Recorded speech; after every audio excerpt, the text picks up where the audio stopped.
Halo semuanya, balik lagi di kanal Edukasi Bahasa Kita. Pada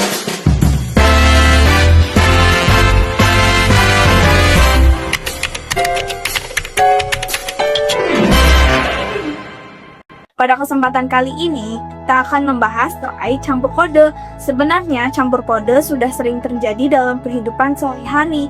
Cuma kadang-kadang kita nggak anggap aja kalau itu namanya campur kode. Apa itu campur kode? Campur kode adalah penggunaan dua ragam atau variasi atau kode dalam suatu percakapan. Artinya, campur kode terjadi ketika dua penutur menggunakan dua bahasa yang berbeda dalam satu ujaran. Tapi, campur kode fonologi itu lebih unik. Ini terjadi ketika kita menyisipkan kata asing, tapi bunyi atau pelafalannya dijinakan seperti mengikuti lidah lokal kita, yaitu bahasa Indonesia. Jadi katanya Inggris, tapi suaranya tetap bahasa Indonesia, Bang. Campur kode ini bisa terjadi karena beberapa faktor. Yang pertama, penutur dan mikrotutur sedang berkomunikasi dalam situasi yang informal atau santai. Yang kedua, campur kode bisa saja terjadi karena ketidakmampuan mencari pendengar atap untuk mengekspresikan atau menuturkan suatu bahasa. Untuk lebih detailnya, ada dua jenis campur kode. Yang pertama, penyisipan.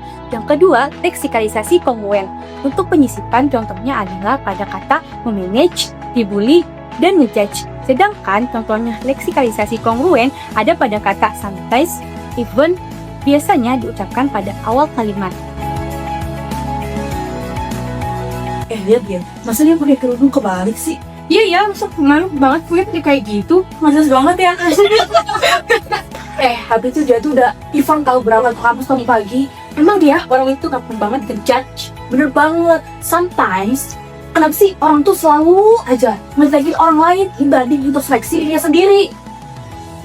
Selanjutnya ada analisis pertama, yaitu penyisipan. Salah satu jenis campur kode yang paling sering kita pakai adalah penyisipan. Ini nih yang bikin bahasa Inggris jadi lebih punya rasa lokal karena dapat imbuhan bahasa Indonesia. Oke, day 3 ngejokes. Kepercayaan diri kamu dan energi kamu bisa hilang di circle yang salah. Lu tahu orang-orang yang suka nge-spill pasangan selingkuh di sosial media? Lu punya gak sih temen yang kayak semua orang di-follow sama dia? Next time kalau ada orang yang ngejudge lo tinggal bilang kayak gini. Kita ambil satu contoh, yaitu kata ngejudge. Di sini terjadi penyisipan kata judge yang seharusnya berakhiran bunyi jeng, sering diucapkan lebih datar atau bahkan berubah menjadi ngejed. Inilah yang disebut campur kode fonologi. Tapi kalau kalian lagi nulis, ini ada aturannya loh, karena ini perpaduan bahasa lokal dengan bahasa asing. Kita harus pakai tanda hubung atau kata asingnya dimiringkan. Untuk ngejudge, karena tidak ada dalam bahasa Indonesia, jadi harus miring. Kata judge juga miring dan harus dihubungkan dengan tanda hubung, seperti nge-judge. Nah, sekarang kita masuk ke jenis yang paling halus tapi sering bikin bingung, yaitu leksikalisasi kongruen. Kalau tadi penyisipan itu cuma satu kata yang dikasih imbuhan, nah leksikalisasi ini lebih bebas dan acak. Kenapa?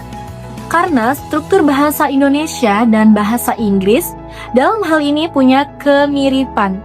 Jadi kata-katanya bisa saling menggantikan di mana saja tanpa merusak arti kalimatnya. Di sini saya akan memberikan 6 kata yang termasuk dalam leksikalisasi kongruen. Yang pertama, ada kata effort. Kalau sayang, pasti effort.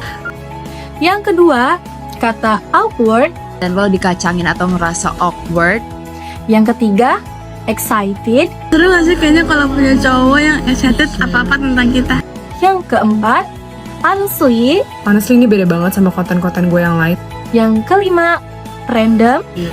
Guys, gue mau cerita sedikit. Ini agak random. Dan yang keenam adalah sometimes. Sometimes orang-orang itu lupa memanusiakan manusia.